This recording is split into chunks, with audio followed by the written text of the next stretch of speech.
retour sur le plateau. Nous étions en train d'évoquer le Sénégal avec ce meurtre d'une femme enceinte tuée sous les coups de son conjoint parce qu'elle n'a pas pu préparer son repas. On va continuer d'en parler. Nous accueillons sur le plateau Dimas Tikodo. Bonsoir Dimas. Bonsoir Samuel, bonsoir à toutes celles et à tous ceux qui nous suivent. Chris Sega, vous aviez la parole et donc on s'intéressait au mobile, si je vais dire ainsi, du crime. C'est pour un dîner non servi. Oui, je disais que ça n'a l'air de rien, mais vous savez, c'est culturel en Afrique. On s'imagine que c'est la femme qui doit être à la cuisine. C'est une question d'éducation. Je crois que maintenant, la tendance est de mettre aussi les garçons dans ces occupations-là qui semblent... Non, mais c'est que c'est de plus en plus dit dans les écoles, c'est de plus en plus... Quelle école? Dis pas sûr. Chacun veut qu'on copie les blancs, c'est tout. Non. Est-ce que ça a marché chez eux? Vous savez, moi je suis je fais du factuel. Je dis qu'aujourd'hui, il est de plus en plus question de préparer aussi les garçons à s'occuper de ces... Ça ne marchera pas. Non, il ne faut pas dire que vous n'allez pas vivre... Ça ne marchera pas. Vous n'allez pas vivre 1000 ans. Tu veux forcer les choses. Les Blancs ont essayé, ça n'a pas marché. Ce n'est pas aujourd'hui que ça va marcher.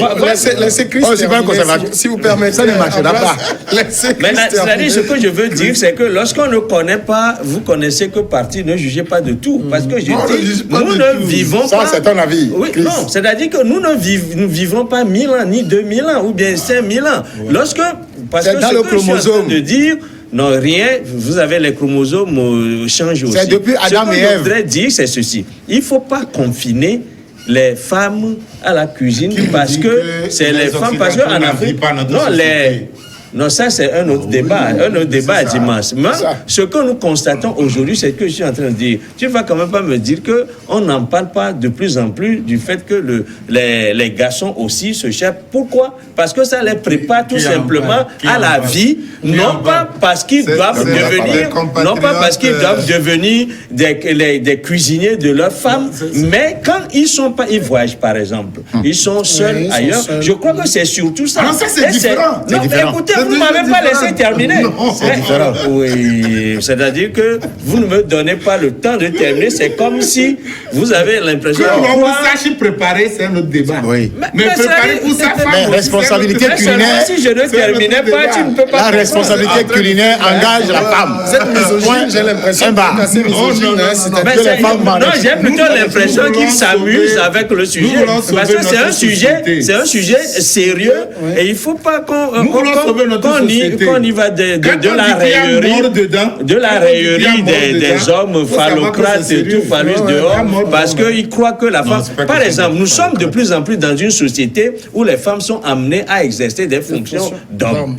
Dans ces conditions-là, je crois qu'aujourd'hui, l'éducation doit préparer le garçon à assumer certaines tâches qui rend service à sa vie, qui le construit en tant qu'homme tout simplement. Parce que vous savez, il est dit qu'on... Oui, c'est ce que je voudrais dire. Que maintenant, qu'est-ce qui fait que finalement... Non, il ne faut pas dire ça. Il n'est écrit nulle part que c'est la femme qui doit s'en occuper, mais c'est parce que c'est comme cela qu'on conçoit la chose dans nos sociétés. Mais vous savez, il n'y a pas des mœurs qui ne changent pas. Aujourd'hui, nous constatons que sur le terrain, c'est ça. Mais les mœurs, c'est un organisme vivant, ça change. Demain, ça peut changer. Et ce qui peut faire changer ces choses-là, c'est de ça que je parle. Que nous sommes dans une société où les femmes s'occupent de la même façon que les hommes. Aujourd'hui, les femmes sont pilotes d'avion, les femmes sont militaires, les femmes sont informaticiennes, les femmes sont directrices d'entreprise. Et ces femmes-là n'ont pas aujourd'hui n'ont pas la possibilité de s'occuper de la chose. Et c'est pour ça que vous allez voir dans certaines familles... Ce n'est pas l'homme qui prend la place. Dimas, il y a quelqu'un qui fait ce travail-là. Dimas, il y a un fait qui s'est posé ici. Le monsieur, il rentre. Sa femme enceinte est allée à l'hôpital, a fait des tests, elle est rentrée épuisée et n'a pas pu préparer le repas. Qu'est-ce que ça aurait coûté à cet homme d'aller à la cuisine pour se servir à manger? Oui, mais de rendre service à sa femme, par exemple. C'est de ça qu'il est question. Faire la cuisine. À supposer que lui aussi il est fatigué. Il n'a qu'à aller au resto ou bien aller c'est ce que je donner dis. quelque chose. Il y a d'autres solutions.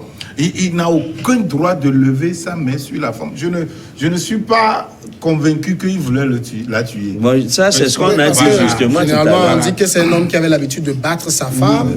Les voisins commençaient depuis 3 jours à entendre les cris de la femme. Qui a déjà peut-être battu sa maman. C'est malheureux. Qu'est-ce que nous en savons? Aucun homme n'a le droit de lever un petit doigt sur sa femme. Tu peux ne pas être d'accord avec ta femme. Vous pouvez échanger des mots durs.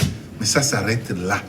Il faut que ça s'arrête là. Ah oui, tu n'as aucun droit de lever ta main sur elle. Et les hommes aussi, non, les femmes aussi n'ont aucun droit de lever leur main. Puisqu'il y en a dans les foyers. Il y a des femmes qui battent leur mari. Oui, c'est les exceptions qui confirment les règles. Au Sénégal, jusqu'à ce qu'il y ait des associations des maris battus. Oui, au Sénégal. En France aussi, c'est plutôt anecdotique. Non, mais voilà. Pourquoi chaque fois on crie la femme? Les hommes aussi en subissent. Non, pas ça, ne souffre pas de ça, mais tu vas dans des sociétés où des femmes dominent outrageusement les hommes, tu vas, le Sénégal, par exemple. C'est normal, même au Ghana, la société matriarcale.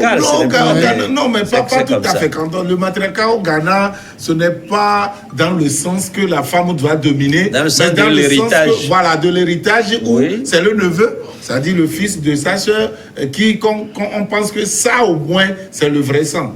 Et donc, c'est en ce sens, mais pas le sens où la femme doit dominer systématiquement, comme ce qui se passe au Sénégal ou au Cameroun, par exemple. Moi, j'étais en mission en Chine avec un confrère. Et le confrère dit, bon, mais depuis, il est célibataire, mais c'est quand même quelqu'un qui a quand même... il est quand même solide pour avoir une femme. Je lui ai posé la question, mais qu'est-ce que vous attendez de prendre une femme? Il m'a dit, ben, vous voulez que je meure d'une crise cardiaque? Ben, nos femmes nous dominent tellement que je ne peux pas supporter. Vous voyez, non? Non, c'est parce qu'en Chine, ça s'explique. C'est parce que. Non, je ne parle pas, il n'est pas chinois. En Chine? Ah ben, il est camerounais. La politique de l'enfant unique. Oui, ce qui fait que la femme est rare. Non. En Chine, Samuel. Ce que je voudrais dire simplement, avant de lui passer la parole, c'est que aucun homme n'a le droit de lever la main. Et le monsieur-là doit être traité avec la rigueur de la loi. Malheureusement, il ne sait pas, il n'a pas voulu tuer sa femme. Oui, mais quand vous la battez, ça peut arriver. Oui, ça dit que le fait de ne pas... S'il y a des précédents, c'est moi qui ai la parole. Déjà, Ambroise, le fait de battre une femme est abject. Je l'ai dit. Maintenant, une femme enceinte, en plus... Ça, c'est encore grave. C'est-à-dire que le fait de ne pas se contenir face à la colère, c'est ce qui crée ce désordre-là. Par rapport à ce que Christ disait. Vous savez, depuis des temps immémoriaux, la Bible même est claire. C'est-à-dire que, quand on dit l'homme doit aimer sa femme, ça a tout son sens. Ça se résume peut-être à ce que tu as dit, hein, et que la femme se soumette à son mari. Moi, j'ai un neveu. La femme prépare à l'eau. Soumission, c'est pas esclavage non plus. La femme respecte non, son mari. pas le sens de l'esclavage. Dans le sens du respect. Oui. Voilà. Ce neveu prépare, sa femme prépare la blow. Je vous dis que du matin 5 heures jusqu'au soir, le monsieur, c'est lui qui est au four et au moulin avec sa femme. Ça, c'est un. J'ai encore rencontré un autre couple comme ça. Ce matin, là où je suis allé me faire servir à Imolou. Et la femme est malade. Je vous dis que déjà à 2 heures du matin, c'est le mari qui s'est levé, qui a fait ça avec la bonne. Celle qui aide souvent la femme. Depuis 3 jours, la femme est malade. Et c'est le monsieur qui sert aujourd'hui. C'est pas loin du sujet. Je suis sérieux. C'est-à-dire que, de façon spontanée, il y a des couples qui s'entraident quand il s'agit de c'est pas forcément lié à l'amour, hein, mais ça ramène quelque chose au couple. Et j'ai connu un autre dans le quartier de mon vieux. La dame vend à Imolou. Et le monsieur, c'est le monsieur qui transporte. C'est pas forcément. Ils font 4, comment vous l'appelez? Vous les appelez 4 géants, marmites là. C'est le monsieur qui transporte ça comme ça. Et ils ont une maison à travers ça. Donc c'est dire que en réalité, c'est une entreprise. Dans le comportement classique, l'homme n'est pas amené à préparer. Moi, quand j'étais au lycée technique, je reviens. Quand je suis, c'est moi qui reviens vite, c'est moi qui prépare. Mais j'ai 5 petites sœurs. Moi-même, je prépare. Tous, elles viennent manger. Il y a aussi 4 petits frères qui mangent. J'ai aussi un grand frère. Mais quand elles viennent, c'est dire qu'en réalité, c'est l'éducation quand même que vous avez reçue aussi à la maison. C'est notre société. C'est notre société. Mais ça ne donne pas une certaine ça ne disculpe pas la femme de ne pas s'occuper de sa responsabilité culinaire. Ce qui veut dire qu'en réalité, quand je reviens et que ma femme est malade, je peux me préparer. S'il n'y a pas mes enfants à la maison ou il n'y a pas une domestique, je ne peux pas. Mais ça ne doit pas être la règle, c'est l'exception. C'est parce qu'il y a l'exception que la règle existe. Non, c'est ce que moi j'avais voulu comprendre de ton développement, mais à la fin, j'ai compris que tu avais une approche qui était traditionnaliste. Non, du tout. Il était dans une approche traditionnaliste et coutumière en plus. Donc aujourd'hui, je crois que violenter une femme n'est pas une bonne chose. C'est pourquoi je dis, quand ça chauffe, quitte la maison. Va prendre de l'air, bois un verre d'eau et tu quittes la maison. Si vous avez envie de vous battre, allez trouver un homme comme vous dehors et battez-vous. Non, quand vous posez le problème comme ça, ce n'est pas ça le problème. Le problème, c'est qu'il y a querelle à la maison. C'est que les esprits sont chauffés. À un moment donné, quelqu'un a voulu lever les mains et il est finalement arrivé à enlever les mains, qui a créé des grabuges. Maintenant, la manière, il faut se contenir. Tout le monde se fâche avec sa femme, on est rouge de colère, mais on ne lève pas la main. Vous oubliez aussi, vous oubliez aussi, je condamne tout ça, mais vous oubliez aussi qu'il arrive des femmes, puisqu'elles sont vraiment pas... Oui, c'est elles qui lancent en premier. Même elles prennent de comment vous les appelez, les palettes là, elles lancent. Mais ça là n'est pas le débat, je crois que... Oui, non, tout cela tourne autour du débat. Mais le fait qu'une femme soit enceinte et qu'elle n'ait pas eu la santé de préparer à son mari, ça, ce monsieur, il n'a pas bien fait. Ce qui arrive souvent, quand on va contrôler, peut-être, quand on va vérifier, vous allez voir que le monsieur là boit beaucoup. C'est peut-être après. Non, il y a des cas où le monsieur ne boit pas. Le monsieur est revenu, il a faim, peut-être. Oui, il revient. Mais très souvent, non. Il y a des sanguins qui existent. Mais les sanguins arrivent un tout petit peu à se dominer. Mais ce qui arrive ici, soit c'est la drogue, soit c'est l'alcool. Les deux là, quand vous prenez des choses comme ça, vous devenez demi-fou. C'est-à-dire que vous n'êtes plus maître de vos comportements. Et là, ça peut vous amener à poser des actes que vous allez regretter amèrement. Et c'est de pareils cas. Et quand vous levez la main sur vos femmes, vous allez voir que ceux qui battent leurs femmes, le plus souvent, en tout cas, dans un grand pourcentage, c'est des hommes qui boivent beaucoup, ou c'est des hommes qui se droguent. Le comportement de nerfs, ici, on ne peut pas non plus, parce que moi, d'après la dépêche que j'ai devant moi, on dit la femme n'a pu préparer comme chaque soir. C'est une première là. Ouais. Non, le monsieur là est en faux. Oui, mais il ne se contrôle plus. Le monsieur ne se contrôle plus. Il est en faute. Voilà, le monsieur a tort. Il a tort. Oui, mais c'est juste dire, je crois que nous avons déjà dit l'essentiel sur le sujet, hein, mais c'est que le mari doit pouvoir aider aussi sa femme. Surtout dans ces moments-là, on dit 3 mois de grossesse, c'est presque un début de grossesse et tout le monde sait combien depuis 2 mois la grossesse est arrivée, donc un peu avant. Je crois que, donc la femme que vous venez tout nouvellement de ramener à la maison. Voilà, c'est que il y a aussi un fait que je voudrais souligner. Vous savez, généralement, lorsqu'on est en copinage, c'est plutôt on se la coule douce, hein, mais c'est que lorsque vous vous mettez en ménage et que vous êtes obligé de sentir la femme tout le temps, la femme qui est obligée de vous sentir tout le temps le long de la journée, c'est en ce moment-là qu'on découvre ce que son partenaire représente en vérité. On redécouvre son partenaire. Et je crois que nous devons être nous devons aller au-delà des comportements de nerfs pour ne pas dire que l'union, c'est plutôt par amour, mais parfois c'est aussi par devoir, par nécessité, par entraide. C'est-à-dire, il ne faut pas que les gens aient tendance à expliquer le fait qu'on soit ensemble uniquement par amour. Même si l'amour, c'est pas à 100%, parfois, on s'entraide, il faut se trouver d'autres raisons pour être ensemble. Il faut se trouver d'autres raisons. Si on trouve autre raison, on peut devenir des amis. Voilà, ça ne marche pas. Non, c'est-à-dire bien sûr, puisque quand la raison, alors que l'amour, seul l'amour peut tout supporter. Oui, mais je refuse pas, mais écoute, écoute, Dimanche. Lorsque vous êtes en ménage avec une femme pendant 10 ans, 20 ans, mais il y a des affinités qui se créent, qui ne sont plus fondées sur l'amour. Non, pas du tout. C'est-à-dire que vous avez cheminé et vous découvrez d'autres raisons, vous redécouvrez votre partenaire, des qualités. C'est toujours l'amour. Non, écoutez, ce n'est peut-être plus l'amour fou du début où bien sûr, les yeux sont remplis de petits cœurs. Mais c'est quand même l'amour demeure. C'est quand même l'amour. Quand l'amour disparaît et d'autres intérêts viennent prendre place, quand les intérêts... Ce n'est pas par intérêt, mais lorsque, au début, ce qui nous emmène dans le couple, c'est l'amour.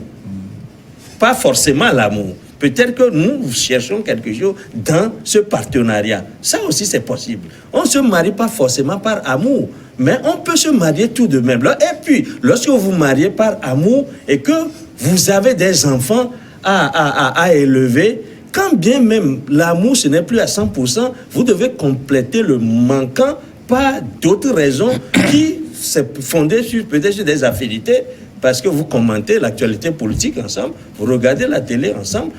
Il y a plusieurs manières de vivre un couple sans forcément dire que ça devrait être forcément par amour. C'est un sujet intéressant, mais on passera toutes les 2 heures qu'on ne va pas en finir ici. Pour moi, le pilier, le soubassement, le substrat même du mariage doit être l'amour. C'est ce qui est souhaitable. Vous allez voir, mais si ce n'est pas, s'il n'y a pas ça, ne vous mariez pas. S'il n'y a pas l'amour, ne te marie pas. Ne hasarde jamais à penser que avec d'autres raisons, tu peux réussir. Les intérêts. Parce que, oui, mais ça ne marche pas. Parce que quand l'intérêt là va disparaître, allez, le couple s'envole avec. Le mariage, c'est quoi? Le mariage, c'est un joli jardin. Vous voyez des fleurs un peu partout. Mais quand vous rentrez dans ce jardin, c'est à ce moment que vous allez savoir, vous allez découvrir des ronces, des abeilles. Ah voilà, je crois que finalement, ce que Diva c'est en train de dire, ce que je dis. Seul l'amour peut supporter ça. Non, c'est-à-dire que c'est que justement ces ronces-là, peut-être qu'il faut, c'est ça qui met à mal l'amour. Il faut se donner des raisons d'aller au-delà de ça. De toute façon, Ambroise, quand... Parce que avant de lui passer la parole, parce que ce qui arrive souvent, soit la femme supporte, parce qu'il n'y a plus l'amour, l'amour là est parti parce que ce n'est pas bien fondé au départ. La femme supporte à cause des enfants, à cause de ceci, à cause d'autres raisons, elle encaisse, c'est la mort qui s'en suit. Non, justement, c'est arrivé. Justement, c'est ce que c'est arrivé sur une camarade de classe. Ces genres de cas, par exemple, il faudrait que l'amour domine. 100% l'amour. C'est une absence d'amour. Oui, mais ça, c'est... Non, je crois que j'ai la parole. Jamais lever la main. L'amour peut dominer la colère. C'est l'idéal. Oui, vous savez. On va écouter Ambroise. Vous savez, je ne voudrais pas faire cette leçon de sexologie ou de sentimentologie aux gens, mais je sais quand même qu'il y a 3 formes d'amour. Là aussi, l'amour volonté existe dans le foyer. L'amour là dure longtemps, parce que l'amour ne disparaît pas aussi facilement comme ça. L'affection peut disparaître, les sentiments peuvent disparaître par après, mais l'amour demeure. Et à cause de l'amour, vous pouvez même vous gifler tout. Après 2 heures de temps, vous reprenez. Et ça existe. Et ça, c'est de bons couples. Ça aussi, ça arrive dans les couples. Bon, oui, c'est vrai qu'il y a...